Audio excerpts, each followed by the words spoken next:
In our discipleship, there are also stages. I heard you guys are going through Emotional Healthy Church with Pete Scazzero's materials.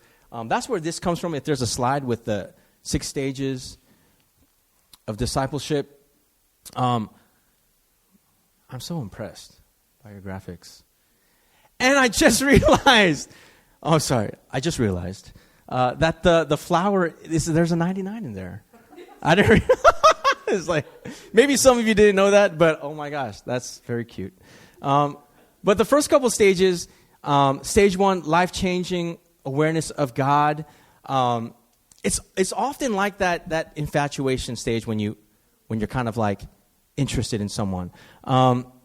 Like you realize all of a sudden, like, God is real. Oh my gosh, nothing is the same anymore. I feel a sense of purpose. Like there's just this, maybe something you've already known, but it's just like this awakening that happens inside of you, right? There's this joy. And then the next stage, I'm going through these quickly, but you'll go through later, is discipleship. It's characterized by learning about God. You start coming into a church group. Maybe you get interested in reading the scriptures. You're learning more. And the next stage after that is the active life. It's like, it's not just enough to come anymore, but I want to participate. Like I want to pour the coffee. I want to help out with the graphics. I want to use my musical gifts. I want to greet people. Like there's something is like I want to do something and be a part of what's happening. And then the next stage, what happens is there's something called the wall and the journey inward. This one I want to read. Notice that the wall and the inward journey are closely related. The wall drives us into an inward journey. In some cases, people feel compelled to move into an inward journey that eventually leads them to the wall. It has rightly been said that perhaps 85% of evangelicals, not all people who profess Jesus, but evangelicals, a particular branch of Christianity, really popular in the U.S. as well, do not get through the wall. Often our image of God doesn't allow for such a difficult experience. I wanted to talk a little bit about the wall. Now, the wall is a place in your life where all of a sudden you no longer have certainty. Like stage 1, you're like, God is real. I need to tell everyone he's real. Stage 4, there's a place where you're like, I don't even know what's true anymore. Like, there's a lot of deconstruction that happens of like what's real, what's not. And deconstruction is a natural part of your faith journey. In fact, you know who was deconstructing all the time? Jesus. He was like, you've heard that it was said, deconstruct, but I say. Like we think deconstruction is this new thing. And sometimes people are scared of it because they've seen people abandon their faith. Deconstruction should lead you into community like, hey, Mickey, I've been wrestling with these questions. Right, Mickey, I know you shared this or I've believed this, but what does this, like, deconstruction should drive us into community to ask each other the hard and difficult questions. If it leads you to isolation, it could lead you to abandon your faith. But it should drive us into community, right? We should never be afraid of the questions you have, right? Jesus deconstructed people's faith all the time. And sometimes it led them to that place where they could follow him. Other times they turned away from him. The wall will come to everyone. It's not something that you're going to seek out. No one, rarely anyone voluntarily enters into this place. It's usually like a crisis that comes into your life. Right? There's a story. As I think about this church, I think a lot about Shadrach, Meshach, and Abednego. There were 3 people that were taken captive from Israel, and then they were taken to serve Babylon. Right? The richest, not just the richest, but the wisest, the handsomest, the beautifulest, the most artistic, creative, the top talent. Right? They just sucked it out of Israel, moved them to Babylon, and said, you are now going to serve Babylon. In fact, Shadrach, Meshach, and Abednego were not even their Jewish names. It's their Babylonian names. I don't even know their Jewish names. Maybe it's in the Bible. I think I looked for it once. But they're Babylonian names. They completely stripped them of their identity and said, you are now Babylonian. There's a story. They're also friends with Daniel, if you've ever heard of him. Right, Daniel, the guy in the lion's den. There's a story that the king built this statue and then said, everyone's going to bow down. We're going to play musicians. And then everyone's going to bow down and worship the statue of me as I watch you worshiping the statue of me. Kind of weird. Right, a little weird. But if you're like the king, I guess like that's what happens. And here's what happens. They start to play the music, and it says everyone falls down and begins to bow and worship except for Shadrach, Meshach, and Abednego. I've always wondered, like, where was Daniel, right? I don't know. I don't think he was bowing down. I don't know where he was. But also at the same time, Shadrach, Meshach, and Abednego weren't in the lion's den. So I don't know. They were like in the same place, but different things were happening.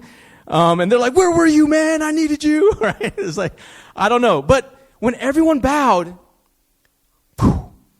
they clearly were standing. And I feel like that's this church. Like, there's so much pressure to bow to certain things. Right? Even in your job, like, even if you're like a dental assistant, I had a friend tell me, I have so much pressure. My boss is always telling me to sign this here or push this procedure here that someone doesn't need. There's always these little areas of compromise that people are just kind of like, it's no big deal, just do it, just do it. What made them stand out was their refusal to bow down to the pressures and the authorities of this world and culture. It is extremely hard to do, extremely difficult to do, but they withstood it. So the king brings them up and says, I like you guys. I'm going to give you another chance. I'm going to cue the band again. They're going to play the music again. And then you're going to bow down and worship me while I watch you worship a statue of me. They're like, we will never bow down our knees. He says, don't you know I can throw you into the fire? They said, we know, but our God can deliver us from that. And then here's the thing they say. But even if he does not, we will never worship you. They're like, we are 100% assured that our God can deliver us from whatever punishment you send. But even if he doesn't, we'll never bow. There's not a lot of certainty in your walk with God. Like, there was a time I just believed, like, God, if someone just started shooting bullets, like, and I was like 8 or 9, right? I was like, they might hit other people, but they won't hit me because I'm your favorite, right? Like, I don't know about you, but like, you just have this like, bad things won't happen to me. They happen on TV, maybe to other people, but not to me. As you walk through life, you start to understand that things are not certain. And sometimes I think we confuse faith with certainty. We just think things won't happen to us. You know, life is suffering, is what Buddha said. But you know who else says that? Everybody. Right? I mean, as long as you live long enough, right? If you live, like my 4-year-old, life is suffering when I say no candy. Like, she's like, ah! She gets so mad at me, right? Or no shows.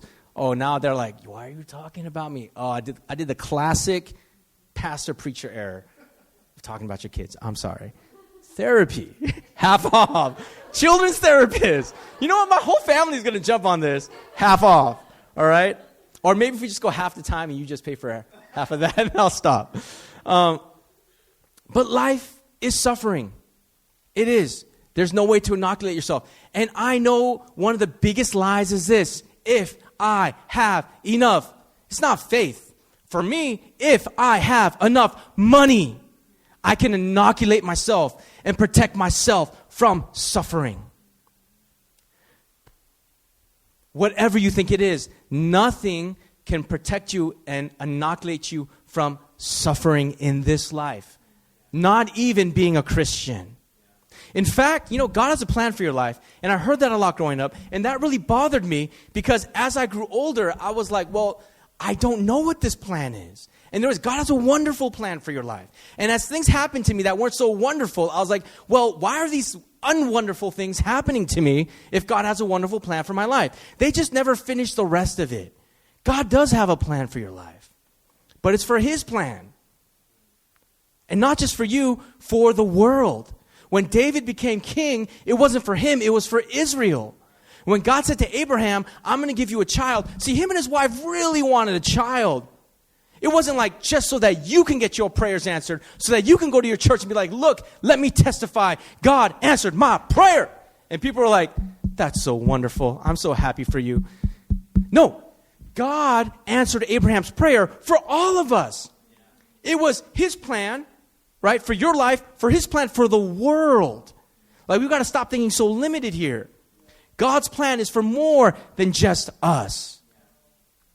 Shadrach, Meshach, and Abednego. They don't have a lot of certainty, but they have that trust, that belief that God is for them. I mean, think about Jesus' plan, right? God's plan for Jesus.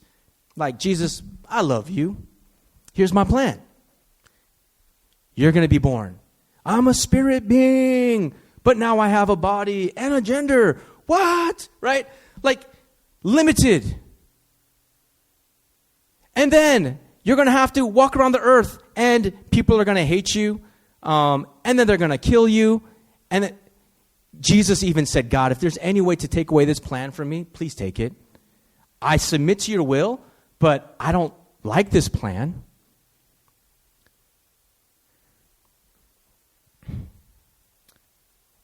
And I don't want to talk too much about Buddhism because I'm not really an expert in Buddhism. But from the little I do know of it, it seems like there was this realizing of life is suffering, but it's caused by these desires. And so what you need to do is detach from these desires. And if you detach from these desires, then it won't lead you into certain places of suffering. And there's suffering because we just desire certain things. So you got to detach from it, disconnect, close it off, extinguish it. And if you extinguish the desires, there's no suffering. You've reached enlightenment and release. Jesus teaches, and there's a lot of Christians living like that actually. I have certain desires, just got to extinguish it, just got to kill it, Jesus actually teaches something quite different. He doesn't say to disconnect or to withdraw. He does say to surrender. He says to surrender to God. He says, deny yourself, take up your cross, follow him. Right? If you lose your life, you will find it. You know, all of our desires, I believe they come from a place where there's something in there that is from God. There's something in there that is from God. And it's trusting God. Can I trust you with my desires? And it's not just detaching or extinguishing. It's like, God, I'm giving them to you. I'm sharing them with you. I'm inviting you in to these areas of my life.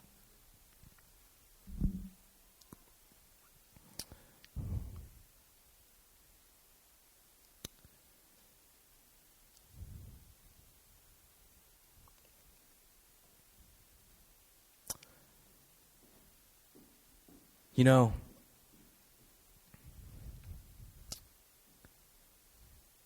I'm going to be wrapping up.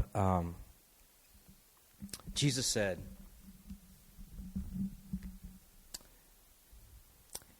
in this life you will have trouble. All right, I should just stop. All right, we just think about that, right? Jesus said, in this life you will have trouble. And don't worry, I'm not going to just walk away because he said more. But a lot of times we think like there will be no trouble. And I shared this when I came like last time and we're like recording it. But I have 2 children, 2 amazing daughters. And it's weird because when you have daughters, it's still weird because I'm like, it's 2022. But sometimes people are like, oh, you got kids? Yeah, I got 2. Boys or girls? Like, I got 2 girls. They're like, oh, that must be hard. Or like, I've even heard like, what did you do to deserve that? I'm like, what? Like, what are you this idea of like girls are harder to raise than boys and all this other stuff coming. And people say, oh, so do you want to still try for another one? Like, so you could have a boy? And I'm like, we might have another child, but it's not like I need to complete the set or something, like, or I wonder what I would look like as a boy, a child boy of me. And no. But when we found out, when we first found out we were pregnant, I was like, I think just in shock. Because I was like, what does this mean? I don't know. Can I still play video games? Right? Like that. I was like 34 or something. Extended adolescence, right? The answer is no, you can't. No, I'm kidding. It's true. Okay. And the second one, I was like, when we found out we were pregnant again, I was like, oh, this is great. And then when my wife came in and we found out we were pregnant the third time, I was like, this just feels right. Like, hey, bring it on. And then we found out, my wife just texted me if I could come home from work, and I came home, and it's like, this is kind of odd, and not trying to think about this is weird. And then she just met me and shared with me, like, hey, I went for a routine checkup, but there's no heartbeat. And we just cried, like standing in the doorway. I didn't realize how hard that was for her, like, not just knowing, but like being the one, she would tell me later, like, to have to tell me the bad news. If you've ever had to tell someone bad news that you knew would hurt them, like, that's also traumatic in itself. And like, what do? I was like, let's just pray. And so we prayed. We told our church and asked our church to pray with us. And in your head, it does these crazy things where it's like, it's not like praying for, and I don't want to minimize praying for a job because that's important. A lot of you might be praying for jobs. So I don't want to be like, oh man, he just said it's not even worth it. No, like that's important too. Like a job is important. But this was like, I'll guess at that moment, like the most important thing that I ever prayed for, right? There are times I like, God, I pray I can have a girlfriend, please, right? Not that that's not important either, but like, I don't want to keep, there's someone here that's like, that's my prayer. I don't want to, like put down your prayers. I'm not trying to do that. I'm just saying, to me, in this moment where I was, with the perspective I had, it was like, you know what I mean. And it's just really hard to like believe. And there are moments where I'm like, okay, God, I trust you. I know you're good. And I know you can. And I'm asking for this thing. And there's areas of doubt in my heart, but I'm really trying to lean on to like just believing in you. And people are praying with us. And then we had people who they had experienced the same thing when they went in for a checkup. And then their kid is now like 10, 11 years old. Right? So we're like, we have testimonies of this happening to people. Actually, I've met several people where they're like, we went in, there was no heartbeat. Then they went back and they found the heartbeat. And so I'm like, okay, God, you did it for them. And sometimes you could believe like, oh, you did it for other people, but God, you won't do it for me, right? It brings up all sorts of stuff. But I'm like just wrestling through and like, God, I want to believe. And he brought me to a place where it's like, God, I'm asking with no safety net, right? I'm just believing in you, and I'm not hedging, and I'm not saying like, don't be disappointed, and then don't expect or hope, and you'll never be disappointed, right? Like, I'm not doing that. Like, God, I'm just going to believe. I'm going to believe. And every time my mind would start moving to like disbelief or like the reality is, like I'll be like, no, I would just fight against it. Be like, that's what I'm doing. Like I'm fighting against that hopelessness. And then one of my friends came and he prayed for us, and he said, you know what? God's going to give you a sign. We're going to go in the next morning. He said, God's going to give you a sign. And I was like, whew, okay, that's a lot.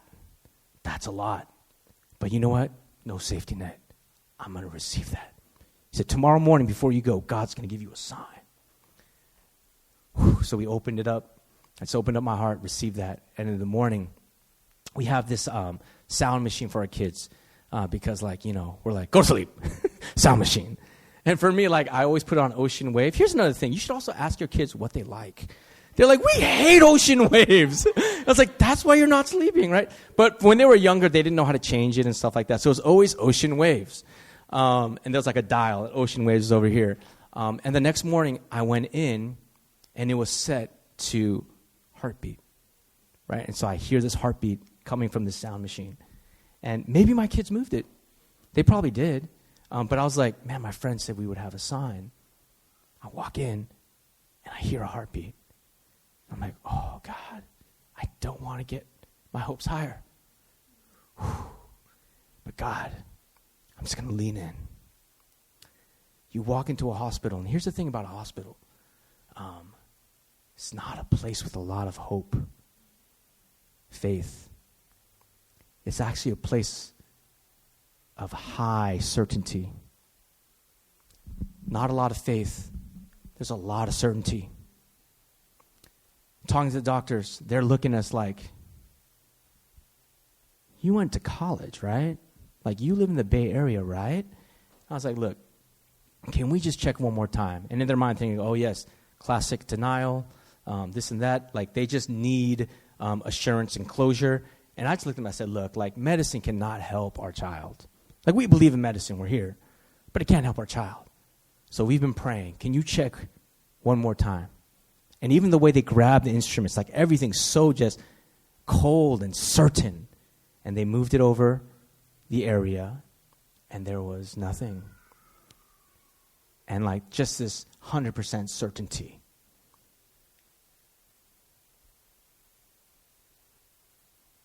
And man, it was crushing. It was crushing.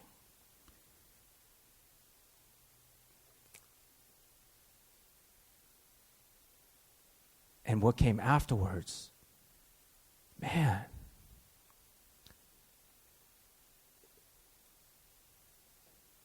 it's what the ancients would call the dark night, where there's nothing you can do. You have no control. You can't pray your way out of it. You can't maybe even pray. You're just lying there and just, you want to numb yourself because you're like, oh, I don't want to face this. I don't want to deal with this. You're like, I'll just do my work, or I'll just watch Netflix. Or maybe for some of you, I'll just work out all the time. That's not me. Sometimes I wish it was. Like when life gets hard, I just work out and eat healthy, right? Like some people do that, like 1%, right?